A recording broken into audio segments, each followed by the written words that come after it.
Olá, queridos irmãos, amada igreja, que a graça de Deus seja com todos vós. Vamos para uma meditação no nosso dia de hoje, a nossa pequena meditação, e hoje vamos falar sobre capítulo 5, verso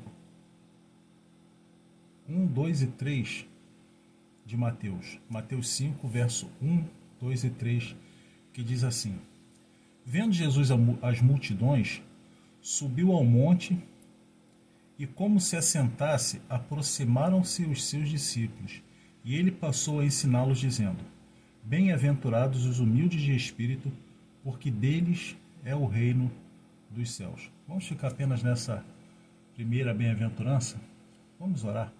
Querido Deus e Pai Celestial, nós mais uma vez te agradecemos, Senhor, por esse dia que o Senhor nos dá, e queremos te pedir que tu continue nos abençoando e nos ensinando e orientando através da tua palavra, Senhor. Fale com cada um que estamos ouvindo a tua voz nesse momento. Nós pedimos e agradecemos em nome de Jesus. Amém. Bom, aqui Jesus é o início do Sermão do Monte, e Jesus começa com as bem-aventuranças, que são 8 bem-aventuranças que Jesus fala, e ele começa com bem-aventurados os humildes de espírito, porque deles é o reino dos céus. Bom, Jesus ele começa ali dando exemplo, falando como as pessoas se tornam felizes, né? Bem-aventurados. E se nós fôssemos querer definir a bem-aventurança, muitas pessoas falam, bem-aventurança é ser feliz, né? Felizes são aqueles que são humildes, né? Mas eu entendo que é realmente ser feliz, mas para mim é uma felicidade não apenas superficial, mas a felicidade daquela que traz satisfação, prazer de estar na presença de Deus e fazendo a vontade de Deus. Então é uma alegria constante, permanente na nossa vida. Então por isso Jesus começa, né? Bem-aventurado os humildes, quer dizer, felizes são aqueles, eles estão em constante alegria, em constante estado de felicidade, porque buscam fazer a vontade de Deus. Então, para mim, o primeiro ponto nesse versículo aqui, eu gostaria de chamar a atenção é isso, que o bem-aventurado é feliz, satisfação em estar diante de Deus, fazendo a vontade de Deus, né? E quando ele fala aqui, os humildes de espírito, porque deles é o reino de Deus, a gente começa a entender, a pensar sobre o que é humildade. Existem algumas versões que ao invés de humilde, fala os pobres de espírito, né? Ao invés de falar humilde de espírito, pobre de espírito. Porque quando a gente pensa em pobreza, a gente pensa o quê? Pobreza é falta de algumas coisas, né? Se a gente fala assim, uma pessoa é rica, a gente financeiramente falando vai dizer que uma pessoa rica é aquela que tem bastante dinheiro, tem bastante bens, e os seus bens, os seus dinheiros suprem as suas necessidades com folga e sobra até para guardar ou para dar para os outros ou para investir, para fazer qualquer coisa assim.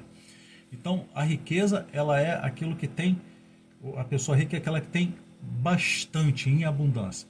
E aqui quando fala, e se a gente for pensar no pobre, e aqui quando fala o pobre seria o inverso, seria aquele que tem pouco ou quase nada, e às vezes passa até por algumas privações e precisa buscar ajuda de alguém.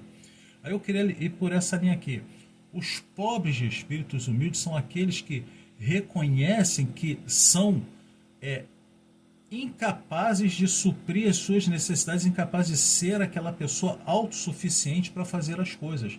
E ela começa a perceber que depende de Deus. Então aquele humilde de espírito é aquela pessoa que sabe que depende de Deus, que não consegue fazer nada sozinho, nada por si mesmo, né? O pobre de espírito é aquele que olha e fala, bom, eu sem Deus não sou nada, eu sem Deus eu não consigo suprir as minhas necessidades.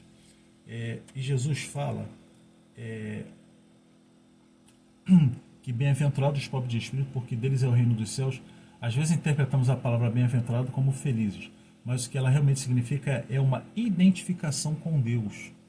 Quer dizer, eu vou perceber que eu dependo de Deus quando eu tenho um relacionamento com esse Deus. Aí eu vou ver que eu sou insuficiente para suprir as minhas necessidades, né? Lembro lá de João 1, verso 3, que eu acho que é muito importante para nós termos uma noção, uma consciência de quem nós somos, fala assim: todas as coisas foram feitas por intermédio dele, e sem ele nada do que foi feito se fez. Quer dizer, por intermédio de Jesus, que o texto aqui fala que no princípio era o verbo, e o verbo estava com Deus, e o verbo era Deus. Então Jesus Cristo é o verbo de Deus, Jesus Cristo é a palavra de Deus. Então tudo foi feito em Cristo. Ora, se tudo foi feito em Cristo, como eu posso produzir alguma coisa por mim mesmo? Como eu posso fazer alguma coisa que saia de mim mesmo? Que eu tenha, que eu seja a fonte natural daquela coisa. Não existe essa possibilidade. Então, o pobre de espírito é aquele que vê e fala: Senhor, eu preciso de Ti, eu tenho necessidade de Ti. Eu preciso ter o Senhor na minha vida. Nós podemos lembrar daquela oração, né? aquela parábola que Jesus fala, né? Ele conta uma parábola de 2 homens que subiram ao templo. Isso está lá em Lucas 18, de 9 a 14, fala assim: 2 homens subiram ao templo para orar. Um era fariseu, o outro publicano. O fariseu de pé orava assim em seu íntimo: Deus, eu te agradeço porque não sou como os outros, ladrões, desonestos, adúlteros, nem como este publicano. Jejuo 2 vezes por semana e pago o dízimo de toda a minha renda. O publicano, porém, ficou à distância e nem se atrevia a levantar os olhos para o céu, mas batia no peito, dizendo: Meu Deus, tem compaixão de mim, que sou pecador. Eu vos digo, este último voltou para casa justificado, mas o outro não. Pois quem se exalta será humilhado, e quem se humilha será exaltado. Ora, essa parábola que Jesus conta, ela mostra 2 atitudes de 2 homens, 2 atitudes diferentes em relação a Deus. Um estava cheio de si mesmo, né? Estava cheio de orgulho, de vaidade, de vanglória, de tudo aquilo que ele trazia para ele, tanto que ele fala assim, ó, que eu não sou como os outros, quer dizer, os outros não prestam, e eu não sou como eles, eu não sou ladrão, eu não sou desonesto, não sou adúltero, né? Nem sou como este publicano. Jejuo 2 vezes por semana e pago o dízimo. Quer dizer, ele se achava ao máximo, então ele estava cheio de si. Ora, se a pessoa está cheia de si, se ela se acha autossuficiente, se ela acha que ela é o melhor de tudo, onde Deus vai encontrar lugar nessa vida? Deus não vai ter lugar nessa vida.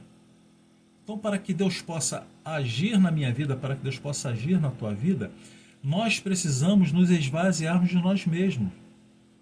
Porque a gente sabe, né? Um copo que está com água, você não pode colocar outra coisa ali, nem mais água, nem outro tipo de líquido ali. Um ambiente, um recipiente que tem alguma coisa dentro, você só pode encher com alguma coisa se você esvaziar. Então, para que o Espírito Santo de Deus atue na nossa vida, para que Deus entre na nossa vida e faça morada e faça a vontade dele, nós precisamos nos esvaziar de nós mesmos. O nosso ego precisa ser tirado de dentro de nós. Nós precisamos deixar de fazer a nossa vontade, de querer fazer a nossa vontade, para fazer a vontade de Deus. Então, quando ele fala assim, ó, eu te agradeço porque não sou como os outros, ladrões, desonestos. Olha só, orgulho, vaidade, aí tem ganância, tem egoísmo, tem tudo que leva o homem para a ruína numa pessoa assim. Então, quando fala ali, bem-aventurados os humildes de espírito, porque deles é o reino de Deus, porque o humilde de espírito é aquele que reconhece a sua limitação, reconhece a sua dependência. E o publicano, qual foi a atitude do publicano? Ficou à distância e nem atrevia a levantar os olhos para o céu, mas batia no peito dizendo: Senhor, tem compaixão de mim, que sou pecador. Então, a nossa atitude diante de Deus tem que ser: Senhor, tem compaixão de mim, que sou pecador. Quando Deus dá alguma coisa para eu fazer, quando Deus me dá uma missão para pregar, ou para ensinar, ou para aconselhar alguém, conversar com alguém, ou fazer qualquer outra coisa, até na vida secular, no trabalho, nós temos que entender o seguinte: eu sempre coloco assim, se o Senhor não estiver à frente, eu não vou conseguir fazer. Porque é Deus que faz através de mim, porque eu sou apenas instrumento na mão de Deus. E nós temos que ter humildade para isso. A humildade nos leva a isso. ser aquilo que Deus quer, fazer aquilo que Deus quer, é deixar Deus agir através da nossa vida.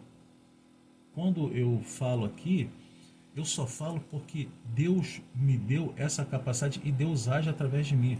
Quem me conheceu no passado, algumas irmãs, alguns irmãos lá da Igreja Batista do Calvário, me conheceram quando eu era adolescente, quando eu tinha 13 anos de idade. Hoje eu estou com 56.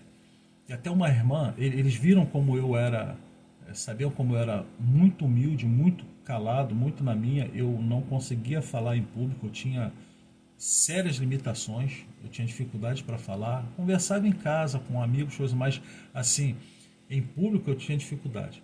Até uma irmã outro dia comentando comigo, falou assim, quem diria, né, aquele garotinho magrinho, pequenininho, ficava aqui quietinho, hoje fala e ensina na escola dominical e às vezes conversa com as pessoas com desenvoltura. Por quê? Isso porque Deus age na nossa vida.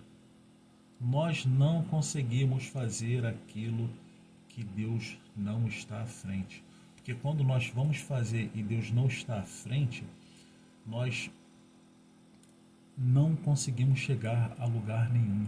Então nós precisamos sermos pobres de espírito para podermos deixar Deus estar à frente das nossas vidas e Deus estar nos usando para aquilo que Ele quer. Deus faz sempre o melhor na nossa vida.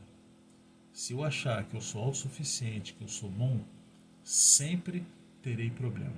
Eu lembro que outro dia eu falei numa das reflexões do povo de Israel lá com Josué, que aqueles espias foram ver o local em que eles iam batalhar, e eles voltaram e disseram assim, Josué, não precisa colocar o povo todo lá não, os guerreiros todos não, porque são poucos lá e a gente consegue dar conta com alguns. Então o que acontece? O povo ali, ele se achou autossuficiente, faltou humildade. Faltou o quê? A dependência de Deus que eles viram em outras batalhas e que eles veriam em outras batalhas que eles venceriam. Então eles se colocaram como pessoas autossuficientes que venceriam. E o que aconteceu? Eles foram derrotados e passaram vergonha. Isso porque não ouviram a voz de Deus, confiaram em si próprios. Em Jeremias fala, maldito é o homem que confia no homem, que põe na sua força, né, a sua confiança. Muitos interpretam essa passagem como de forma errada, como se eu não posso confiar na outra pessoa, eu devo desconfiar do meu próximo. Não, essa passagem está falando, maldito é o homem que confia na sua própria força para fazer as coisas. Maldito é aquele que acha que pode fazer sem Deus. Ora, nós vimos em João, capítulo 1, verso 3, que todas as coisas foram feitas por Ele, para Ele. Se todas as coisas foram feitas por Deus, Ele que mantém todas as coisas, eu não vou conseguir fazer nada se eu não tiver humildade, se eu não reconhecer que Deus é aquele que vai estar à frente de tudo e eu preciso dele. Né? Nós não conseguimos chegar a lugar nenhum se nós não tivermos Deus à frente. Aí você vai me perguntar, mas Messias, e aquela pessoa que não tem Cristo? E aquela pessoa aquele que é ateu, aquele que não acredita em Deus, que não tem compromisso com Deus? Deus também atua na vida dele? Com certeza, porque é o que nós chamamos, né, que na teologia nós chamamos de a graça comum, que é aquela graça que alcança todas as pessoas indistintamente, sejam salvas em Jesus ou não, que é a saúde, eu já falei isso aqui também, né, a saúde, o alimento, todas as coisas, né, o sol, a chuva, tudo aquilo como ele precisa. Então Deus está sempre conduzindo a história das pessoas, conduzindo a história da humanidade e providenciando o sustento de todas as pessoas em todos os aspectos, em todos os sentidos. Então, quando eu tenho humildade de espírito, eu estou reconhecendo esse senhorio de Deus na minha vida. E quando eu reconheço esse senhorio de Deus na minha vida, eu deixo Ele agir na minha vida. Eu deixo Ele estar à frente das minhas decisões, das minhas ações, dos meus pensamentos, de tudo aquilo que eu faço. Então, para ser humilde de espírito, eu preciso ter uma atitude de gratidão a Deus. porque Ele está no controle de tudo. Eu tenho que reconhecer os meus erros, pedir perdão a Ele quando eu peco. Eu tenho que entender que eu preciso de Deus. Né? Eu não sei se vocês já passaram por essa experiência, mas quem tem filhos, meus filhos já são adultos, e quando é criança, eles começam a fazer as coisas sempre acompanhada dos pais. A criança sempre faz alguma coisa acompanhada do pai. Começa a andar, começa a falar, e quando começa a caminhar, a gente dá a mãozinha a eles para eles poderem não cair. Eles vão ali, né, e tem hora que cambaleando, aí cai, levanta, cai, até que chega um momento que eles podem andar sozinhos. Então, a nossa vida diante de Deus é assim. Nós somos essas crianças que precisamos estar dando a mão a Deus para Ele nos conduzir. Por isso Jesus falou, né, eu sou o caminho. Porque nele nós sabemos onde nós devemos ir, onde nós podemos chegar. Então nós temos que entender que precisamos de Deus, não procurar a nossa própria glória, e sim a glória a Deus, que tudo que eu faço é para a honra e glória de Deus, não é para a minha honra e glória. Sempre servir, estar sempre buscando fazer a vontade de Deus, sempre procurando saber o que Deus quer para a minha vida e amar e respeitar as outras pessoas. Para mim, a grande característica do cristão é o amor ao próximo. E com esse amor vem outras coisas, que é o respeito, que é o altruísmo, que é sempre aquela vontade de ajudar o próximo. Então, a humildade, o ser pobre de espírito, implica em termos uma vida diante de Deus, sabendo que Deus é o Senhor dela e que Ele pode fazer todas as coisas na nossa vida, Ele pode nos sustentar e pode nos manter. E graças a Ele, graças a Deus, Ele sempre nos mantém e Ele é constante e nós não. Que nós possamos aprender com aquele publicano e não com o fariseu, que nós possamos, como publicano, bater no peito e falar: Senhor, tem misericórdia de mim. Senhor, cuida da minha vida. Me conduz no caminho que o Senhor quer. Faça na minha vida a tua vontade e não a minha. Que Deus a tanto nos abençoe. Amém.